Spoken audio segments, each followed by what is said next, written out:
తెలంగాణ రాష్ట్ర గీతం పైన సచివాలయంలో సీఎం రేవంత్ రెడ్డి సమావేశమయ్యారు. హాజరైన ఈ సమావేశానికి శాసన మండలి చైర్మన్ గుత్తా సుఖేందర్ రెడ్డి కూడా హాజరయ్యారు. శాసనసభ స్పీకర్ గడ్డం ప్రసాద్ కూడా, అదేవిధంగా మంత్రులు, ఎమ్మెల్యేలు, ప్రొఫెసర్ కోదండరాం, కవి అందశ్రీ, సంగీత దర్శకుడు కీరవాణి కూడా ఈ భేటీలో ఉన్నారు. అలానే CPI MLA Kunamneni Sambasivarao, CPM రాష్ట్ర కార్యదర్శి తమ్మినేని వీరభద్రం, ఇక ఇతర ముఖ్య నాయకులు కూడా ఉన్నారు.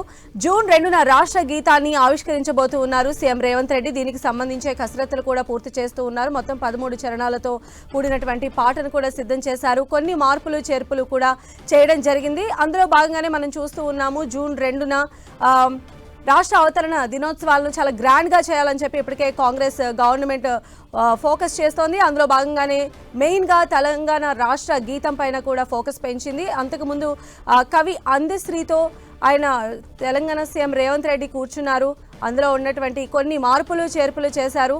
ఆ రోజు ఆ గీతాన్ని మొత్తం 2.5 నిమిషాల పాటు నిడివి ఉన్నటువంటి తెలంగాణ రాష్ట్ర గీతాన్ని కూడా ప్లే చేసే అవకాశాలున్నాయి.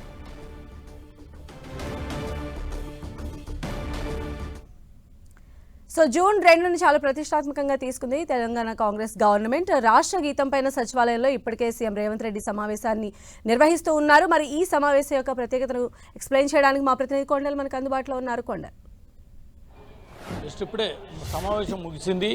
దాదాపు గంటకు పైగా ఈ సమావేశం కొనసాగింది. దీంట్లో తెలంగాణ ఉద్యమకారులు, తెలంగాణ ఉద్యమంలో కీలకంగా పనిచేసిన కాంగ్రెస్ పార్టీ నుంచి పనిచేసిన నేతలే అనుకోండి, మంత్రులు, అదేవిధంగా వివిధ పార్టీలు అంటే ముఖ్యంగా సిపిఐ, సిపిఎం, అదేవిధంగా జనసమితి కోదండరాంతో పాటు జేఏసీలో పనిచేసిన నేతలు కూడా ఈ సమావేశానికి హాజరయ్యారు.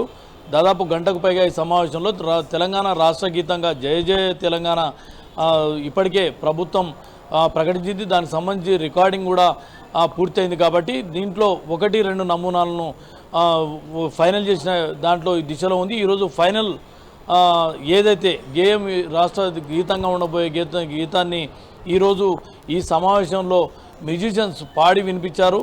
దీంతో అంటే ఎక్కడ కూడా అభ్యంతరాలు ఇప్పటికే ఈ గీతం పైన అనేక ఆరోపణలు ప్రతిపక్షాలు చేస్తున్నాయి.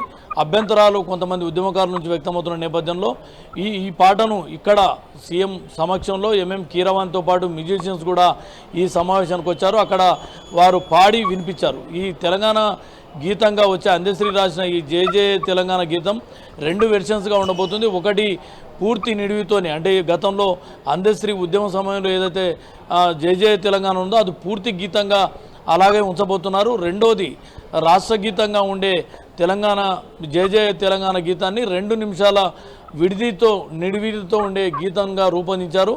దాంట్లోనే ఈ మొత్తం 6 నిమిషాల పైగా ఉండే గీతాన్ని సంక్షిప్తంగా తెలంగాణ భవిష్యత్తుకు కూడా ఈ రాష్ట్ర గీతంగా ఉండబోతుంది. కాబట్టి దానికి అనుగుణంగా కొన్ని మార్పులు చేర్పులు చేసిన పరిస్థితి ఉంది. ఆ తుది గీతాన్ని ఈరోజు ఈ సమావేశంలో మ్యూజిషియన్స్ పాడి వినిపించారు. దీనికి సంబంధించి దాదాపు ఇది ఫైనల్ గీతంగానే మనం భావించాల్సి ఉంటుంది. దీంతో అందరి ఆమోదంతో రాష్ట్ర ప్రభుత్వం ఈ రాష్ట్ర గీతంగా దీన్ని ఉంచబోతున్నారు. ఈ సమావేశానికి ముఖ్యంగా శాసనమండలి చైర్మన్ గుత్తా సుఖేందర్ రెడ్డితో పాటు అసెంబ్లీ స్పీకర్ ప్రసాదరావు కూడా ఈ సమావేశంలో పాల్గొన్నారు. మొత్తానికి ఈ రాష్ట్ర గీతం పైన వస్తున్న విమర్శలకు ప్రభుత్వం ఒక స్పష్టమైన క్లారిటీ ఇచ్చేయడంలో భాగంగానే ఈరోజు ఈ సమావేశాన్ని ఏర్పాటు చేసిందని భావించవచ్చు. దీంట్లో అందరి అభిప్రాయాలు, దీనిపైన ఉన్న ఈ గీతం పైన ఉన్న మార్పులు చేర్పుల పైన ఉన్న అభిప్రాయాలను అందరూ కూడా ఈ సమావేశంలో చర్చించి ఒక ఫైనల్గా ఒక నిర్ణయం ప్రభుత్వం తీసుకొని చెప్పుకోవచ్చు. మొత్తానికైతే చెప్పండి కొండలు. అయితే ఇప్పుడు సమావేశం కేవలం ఈ గీతానికి సంబంధించేనా? ఎందుకంటే ముద్రకు అంటే ఏదైతే చిహ్నం ఉందో ఆ చిహ్నానికి సంబంధించి కూడా ఏమన్నా ఈరోజు డిస్కస్ చేశారు అని అనుకోవచ్చా? ప్రస్తుతానికైతే రాష్ట్ర గీతానికి సంబంధించిన అంశంపైనే ఈ సమావేశం జరిగింది. అధికారిక లోగోకు సంబంధించిన అంశంపైన